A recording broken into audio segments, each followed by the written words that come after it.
যশোর থেকে ফাহাদুল ইসলাম ভাই আমার কমেন্ট বক্সে কমেন্ট করে বলেছে, হুজুর কুরবানি এবং আকিকা দুটা এক সমানে করা যাবে কি না।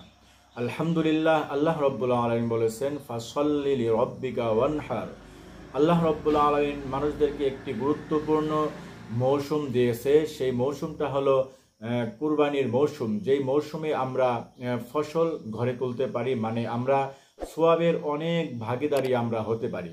কুরবানি একটি গুরুত্বপূর্ণ ইবাদত। আল্লাহ রাব্বুল আলামিন এই কুরবানির মাধ্যমে বান্দার আত্মাকে, বান্দার তাকুয়াকে পরীক্ষা করে থাকে, কার তাকুয়া কত বড়।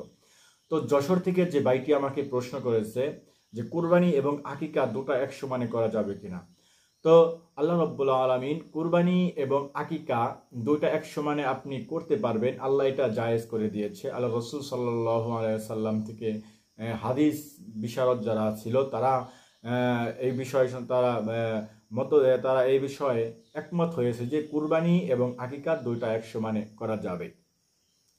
এরপরে বরিশাল দিকে রাসেল ভাই যে প্রশ্ন করেছে আমার কমেন্ট বক্সে, তিনি বলেছেন শিং ভাঙ্গা পশু দিয়ে কি কুরবানি হবে কিনা। জি, শিং ভাঙ্গা দিয়ে পশু দিয়ে কুরবানি হবে, তবে আমাদের একটি খেয়াল রাখতে হবে যে যেই পশুটা শিংটা ভেঙে যাওয়ার কারণে পশুর ব্রেনে গিয়ে আঘাত লেগেছে, ব্রেনের ক্ষতি হয়েছে, মানে পশুটা একটু পাগলা টাইপের হয়ে গেছে, তাহলে সেই পশু দ্বারা কুরবানি হবে না।